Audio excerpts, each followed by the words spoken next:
Hello everyone, this is Venom, and we are here with the Prismatic Deep Dive. This is the gameplay team post going over some of the details of Prismatic. Of course, Prismatic is the new subclass coming in Final Shape. We thought it was a red subclass. I still don't know. I've still got some thoughts about that one. The red subclass may have been Prismatic the whole time. It could be another subclass. We don't know. But what we do know is that we're getting a subclass that nobody in their right mind would have possibly thought we were getting unless you were looking at leaks, and that is Prismatic. So, of course, Prismatic is going to be essentially letting us mix and match abilities from other subclasses together.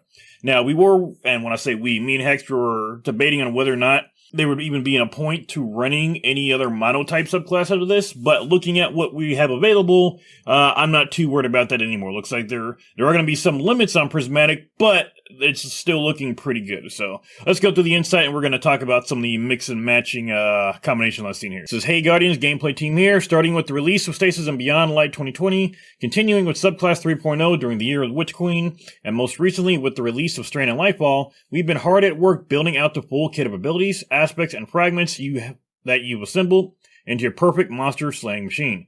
The builds you've crafted helped you overcome insurmountable odds, taking down powerful foes, and ensuring the safety of the last city. For now.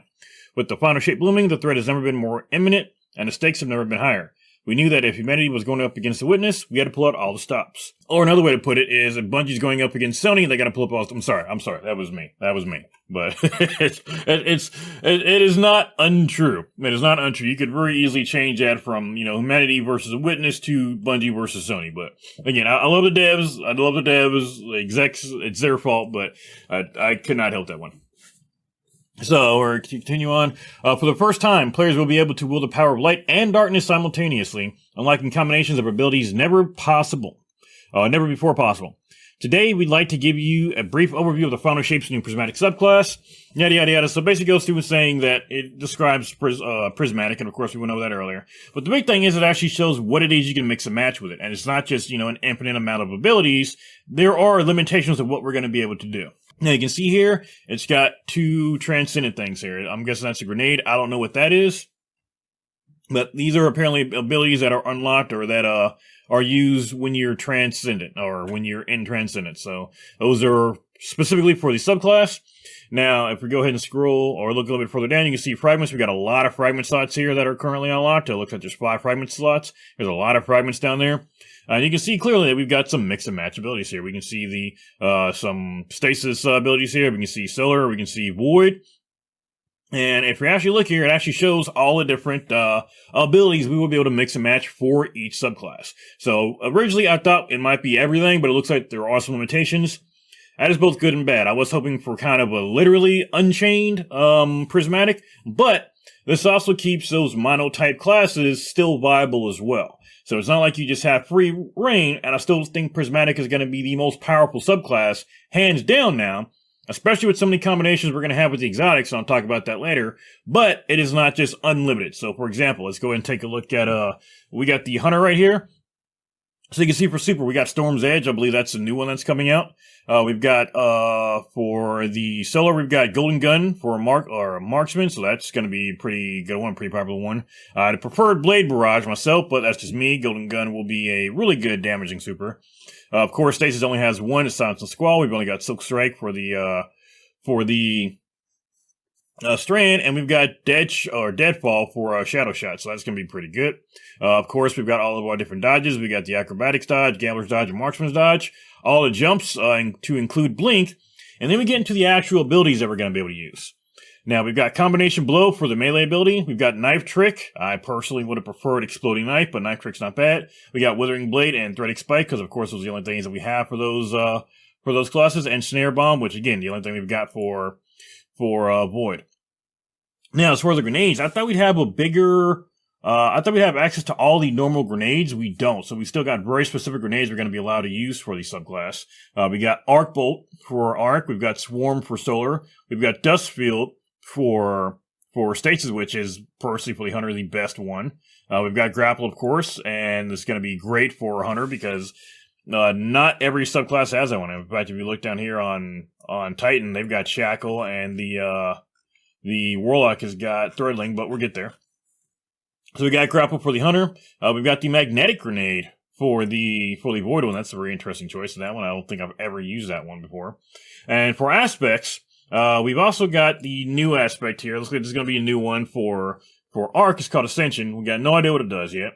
We got Gunpowder Gamble. That's not a bad one to have for Solar. That's a really good one. Winter Shroud. I would not have chosen Winter Shroud as the stasis threat or aspect. That's not one I would have gone with, but it is what it is. Threaded Spectre. That's going to make dodging more interesting. And luckily, thank you, Bungie. Thank you for this one. Stylish Executioner is the one for Void. So that is, I was so worried about this.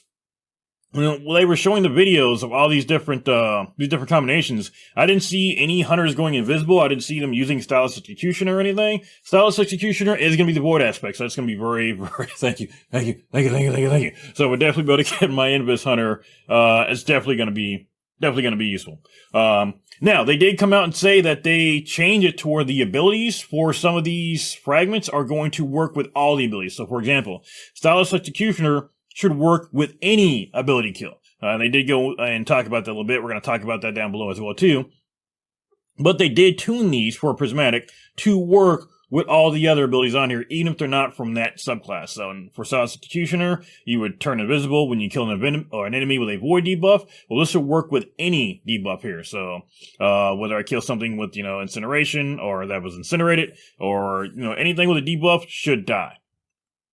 So let's go ahead and take a look at the Prismatic Titan. So the Prismatic Titan, we've got the Twilight Arsenal. Now, again, that's going to be the new super for the Titan. That's going to be the one where you get to hurl the axes. That looks like the best super out of all of the classes, I'm not going to lie. For Arc, we got Thunder Crash. I mean, what else could you possibly put on there? If you put the other one, it'd be asinine. Of course, Blade Fury and Glacial Quake are the only ones for the Dark subclasses. And for Solar, we've got the Hammer of Soul. Not too bad. The barricades all look good. Now, this is Thruster. I don't know what Thruster is. This looks like it's going to be a new one. I'm pretty sure this is not a subclass that's in-game, or a class ability that's in-game. I feel like this is one I would have definitely noticed by now. So Thruster looks like it's going to be a new ability coming for Prismatic. Now, for movement modes, of course, we've got the regular lifts. And then for melees, we've got Shield Throw. That is my favorite one for Void. I know not everybody agrees, but for that one, I personally like it because it has more utility than the other one. We've got Thunderclap for the melee ability. Okay. Frenzy Blade, of course, the only melee they've got there. And Shiver Strike for Stasis, the only ability they've got. So for Solar, Titan's got the Hammer Strike. I'll be honest with you, Bungie. I mean, I think I'm not a hunter. Oh, I'm sorry, I'm not a Titan main. I'm a hunter main. I'll be honest, Hammer Strike was the wrong call for that melee. You definitely should have the Throwing Hammer for the Solar one. Now, they may come out with additional fragments and, they get different abilities later on. I'm hoping they do. I'm hoping they add to it. It should be a pretty good basis to slowly add in abilities to Prismatic. But for Hammer Strike to be the melee for Solar Titans, yeah, that's not the way to go. That was not the way to go. Then, of course, we got Thermite Grenade for the Solar Grenade and Consecration for the aspect. We got Glacial Grenade and Diamond Lance for the aspects for Stasis. I do like Diamond Lance. I think we can make some pretty good builds with it with some different additional combinations of subclass abilities. Titans get the Shackle Grenade, so they get to keep their awesome Shackle Grenade abilities for Grandmaster. Is going to be pretty fun. They got Drenger's Lash, of course. Really, really great choice there. Banner War, not the one they went for that one. I can understand not wanting to put too many good aspects on here, but again, I think they probably would have been better off with Banner on this one. So that's 2 on the Titan that I personally don't like. Actually make it 3. Knockout, it's another one I just... 3 so far, I guess I'm not liking Titan. I'm not liking the Titan setup so much. This could, of course, change. Again, they may come out more stuff later on, but so far, Hammer Strike, Knockout, and Drenger's Lash instead of Banner War are 3 that I'm just not feeling. Now, I understand Drenger's Lash is still a pretty good one, and I understand they don't necessarily want this to be super overpowered, and Banner War is pretty powerful right now. But, I mean, if they said they wanted to go ahead and let us break things and be overpowered and break the game, let us break the game. Yeah. But let's get back to melee. Thunderclap, I got no problem with that. Pulse Grenade, pretty good one. Shield Throw, like I said, I love. Suppressor Grenade. When I was thinking Titan, I think Suppressor Grenade, so I'm totally fine with that. And Unbreakable. I don't know what Unbreakable is, so that looks like it's going to be a new aspect as well, so that'll be a good one to look out for. Now, the interesting one here is going to be for Warlock. I hoped that you would be able to use the well on this one, but it does not look like that is how this is set up. So, I was talking to Hex. He's a little upset himself because well locks are pretty much, if they have to use well, they're pretty much going to be locked out of using Prismatic. So that is the worry I have, is that Warlock mains are still going to be forced to use well in things like raids and dungeons. I don't like that. You guys know my stance on that. You don't have to use Well of Radiance. It helps, but I don't like that that a lot of people would try to force Warlocks to use well or to use someone to use Divinity. I've done plenty of raids where we don't have either one of those, and I don't make people use it, and we get through them. I don't like that. I understand the meta, but I had hoped that maybe well might be in here to kind of help Warlocks kind of min-max a little bit better, kind of work around having that well plus more support or, you know, some better moves, but it doesn't look like we're going to be getting that, at least not right away. But as far as supers go, we got the Song of Flame. That is going to be the new solar super for the Warlocks. We got Nova Bomb, Cataclysm Form, not too bad. Storm Trance, classic one. Personally, I would have preferred Chaos Reach, but I can deal with Storm Trance. Winter's Wrath, of course, is the only one that we have for Stasis, and of course, Needle Storm is the only one we have for Strand. All the reps are going to be there, the Healing Rep, the Powder Rep, and we're going to be getting Phoenix Dive, so it's coming back. All the glides are there, including Blink is coming back as well for under Void. And then for the melee abilities, we're going to have Incinerator Snap. You're going to get the Full Metal Alchemist Snap there, so that's going to be fun. Alchemist. Full Metal Alchemist. We got Pocket Singularity for Void. We're going to have Chain Lightning for Arc. Penumbral Blast and, of course, Arcane Needle are the only ones we're going to have for Strand and for Stasis. Now, Arcane Needle I see being probably the most popular melee being used out of all of these. Maybe Incinerator Snap, but Arcane Needle, just because of the fact that, one, it is pretty decent, and two, it's got 3 charges. I see any build relying on melee is going to be using Arcane Needle as that base. So I fully expect Arcane Needle to be very, very popular. Now, for grenades, Warlocks are getting the Healing Grenade, so I was interested if anyone was going to get that one. They are getting the Healing Grenade. They're also getting the best grenade for Void, the Vortex Grenade, so I'm just jealous of that one. They get all the good grenades. They're getting, they got Cold Snap, they got the Threatening Grenade, they got Storm Grenade, Vortex Grenade, and Healing Grenade. Now, it does kind of make sense that they'd have some pretty damn good grenades. But, I mean, they're all in one. Yeah, it is what it is. For aspects, we've got Hellion. We've got Feed the Void. That's going to be a great one for Void. Lightning Surge, Bleak Watcher, which, yes, thank you. Thank you for giving us Bleak Watcher for the Warlocks. If we only had to choose one, if you only had to choose one, definitely Bleak Watcher for the Warlock. That's definitely going to keep Warlocks viable for Grandmasters. Using this, in fact, they're going to be stronger now because Penumbral Blast has never really been good for Grandmasters. Arcane Needle and some things we can do with those melee charges is going to make Warlock even stronger. And the fact that we can get rid of the super they've got there, we just made the Bleak Watcher Warlock so much better in Grandmaster. So, some ups and downs. The Grandmaster utility for Warlocks has gone up, but for raids, Prismatic's not looking so great for raids as far as Warlocks goes. So let's continue on. Those are what we got. So, like I said, we were worried that all the other classes were going to be pretty much obsolete, but we do got a pretty good mix here. Now, as we get more things added in, assuming we do get more down the line, then we'll see how the other classes work out, or how the other subclasses work out. But as of right now, it does not look like the subclasses, all the mono classes, are going to be obsolete. It looks like there's still some that are going to be very much needed and are not going to be able to work around with Prismatic. So, let's go ahead and read up the rest of this. It says, explore your potential. While you start off with a fairly focused initial loadout, and if you actually look here, it says on some of these, it says starting. These are the ones that are going to be unlocked as soon as you start as soon as you start using a Prismatic. These are ones you're going to have automatically. So, for example, Hunter here, you're going to have automatically starting out, you're going to have pretty much all of your stasis stuff unlocked. You're going to have Styles Executioner. For Titan here, it looks like you're going to have all your arc stuff unlocked, including Thruster, and also going to have Diamond Lance. And then for Warlock, it looks like the starting is going to be Void and Bleak Watcher. So Void and Stasis are going to be the big ones for it. So those are going to be unlocked to begin with. Let's see what else we got here. Now, here we go. Here we go. While you start off with a fairly focused initial loadout, you'll quickly expand your toolset in possible combinations. As you continue through the pale heart of the Traveler, you'll uncover the remaining abilities, aspects, and fragments as mission rewards, as well as unlocking them through post-game or post-campaign quests and as collectibles hidden in the world. Here is the thing I'm worried about with that sentence. I distinctly remember when Beyond Light was coming out, when they were describing aspects originally, they described aspects as things we can find throughout the world. It turned out that not only could we not find them throughout the world, they were basically something we bought once a week from Elsie Bray. They were not something that the way they described it, and I think I can go back and talk, or I'm gonna find how they described it. Hold on. Alright, I was trying to find a very specific clip that actually, where I think it was Luke Smith actually talked about what we're going to get in our stasis aspects, how we're supposed to like find them in the world or whatnot. I couldn't find the exact clip. There's like a million of them. It's actually hard to find the part I was looking for, but essentially they kind of hinted that we were going to be finding aspects in the world before, and instead we were just buying them from Elsie every week. So we never once found them. They made it seem as though we were going to be finding them, like, dropping off of, like, random enemies, and we'd be finding, different random fragments that would be, or aspects that would be all over the world, and we, had to figure out where to hunt them to get them, and they'd have different abilities. That's not what it turned out to be. It turned out to be just something you bought every week, and then that was it.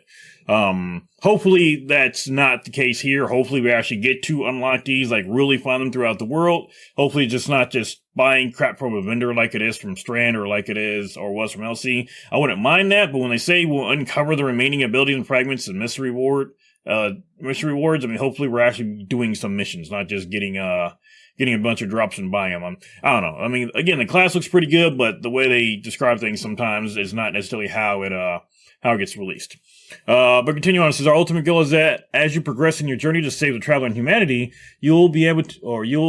you're able to continually experiment with new buildcraft options and find novel ways to tackle challenges ahead of you. There's no currency to earn to unlock these new buildcrafting elements. Good.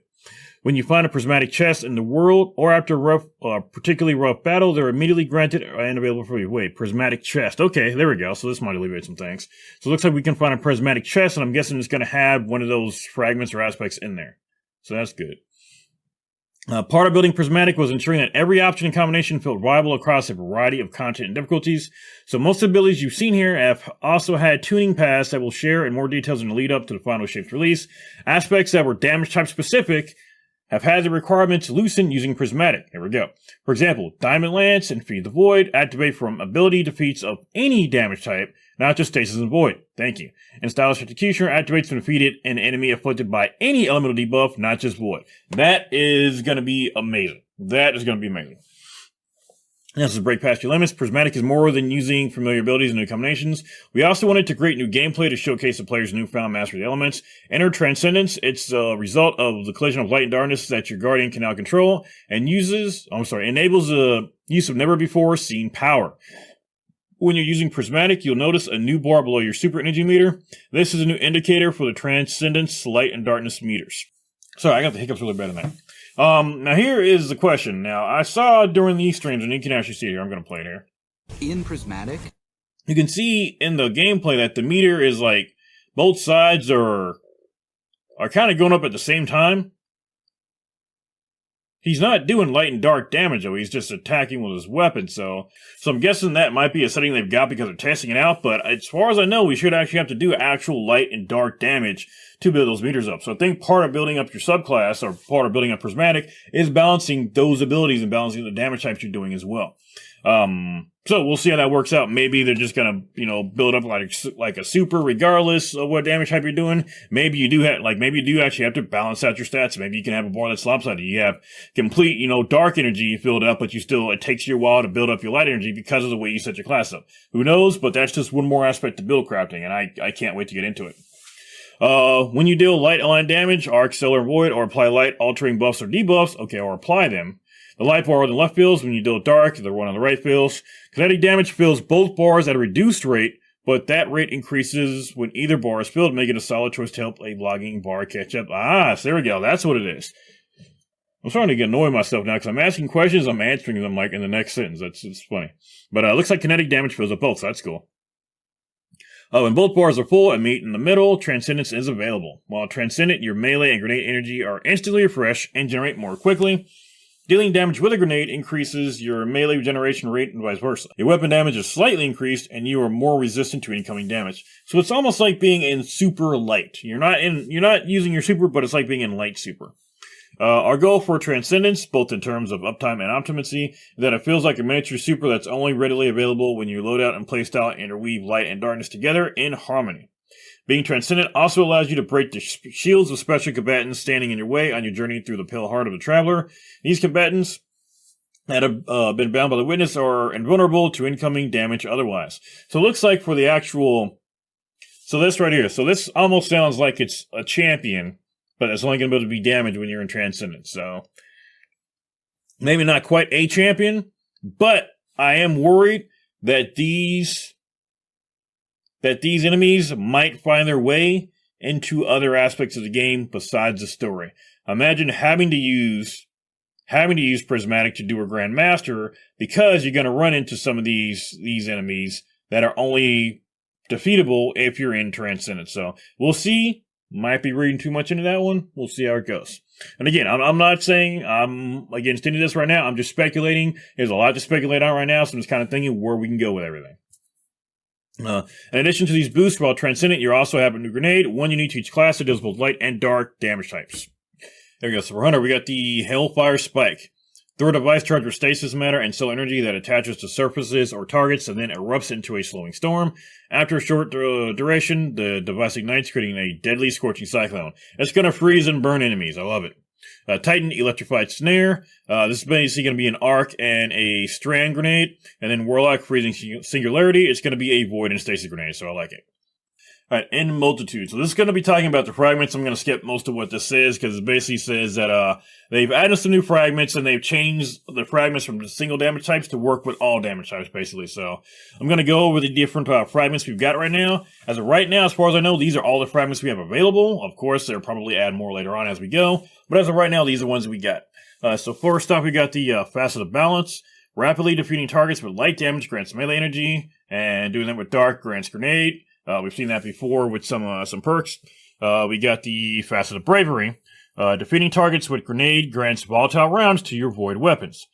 Next up, we got the Facet of Bravery. It says defeating targets with grenades grants volatile rounds to your void weapons, and doing the same with powered melees grant unraveling rounds to your strand weapons. So that is a void and strand combination right there. Facet of Dawn looks like one we're going to be starting off with. Looks like we're starting off with Dawn, Hope, Protection, Purpose, and Ruin. So keep those in mind. So for Dawn, powered melee hits against targets make you radiant. Powered melee final blows make both you and nearby allies radiant. Okay, so punching an enemy is going to make you radiant, basically. Oh, I'm sorry. Powered melee hit will make you radiant, and getting a kill with those are going to make you and your allies radiant. So easy way to make yourself radiant. Defiance. Finishers create a detonation that either jolts, scorches, slows, severs, or makes targets volatile based on the damage type of your equipped super. So that's very similar to what we have right now.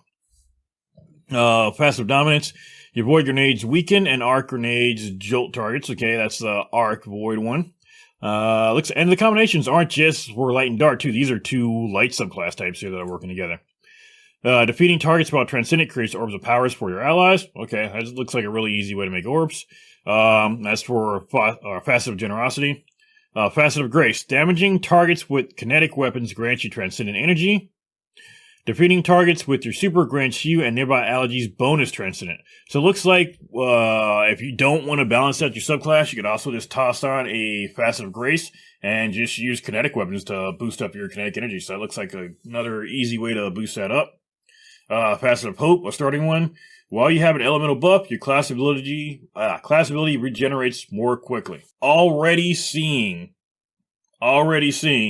ways to make this work with some builds I've already got, but we'll get into that one in a little bit.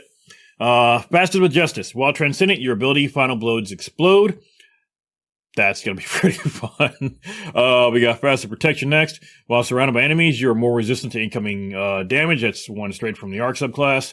Purpose. Picking up an overpower grants either Amplified, Restoration, Frost Armor. That's an effect that I talked about is going to be coming out. Frost Armor, Woven Mail, or Overshield based on the damage type of your equipped super. That could be pretty damn strong right there. That could be insane. Yeah, that is going to be, and that's going to be starting one. I can't wait to see that one. Yeah, that's going to be great. The Frost Armor, seeing that right there. See, that's going to be on your equipped super too. I wish we could choose that because I would love to have Frost Armor, but have my Void super. We'll get to that later. We're going to be doing some build craft theory later on. Then finally, the Faceted Ruin. This increases the size and damage of the bursting shatter of stasis crystal or frozen target. Increases the size of solar ignitions. Okay.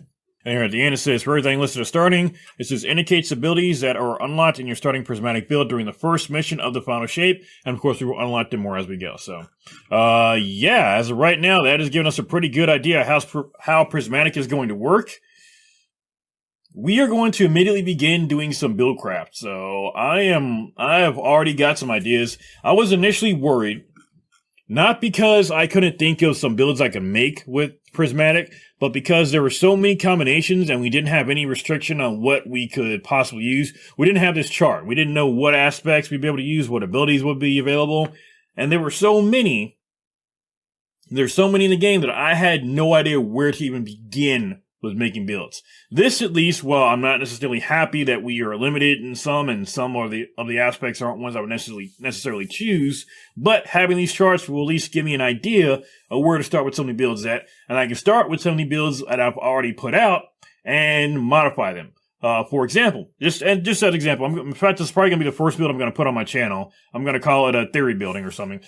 Yeah, theory building. There we go. That'll be a new one. But, for example, let's talk about my Gerfalcon's build for my hunter. That's one to where it just basically relies on you turning invisible, and then all your void weapons will essentially turn everything, or let you essentially stay invisible forever. It's going to give you volatile rounds, turning invisible, and then by getting kills with volatile rounds and void weapons, it's going to continuously make you invisible.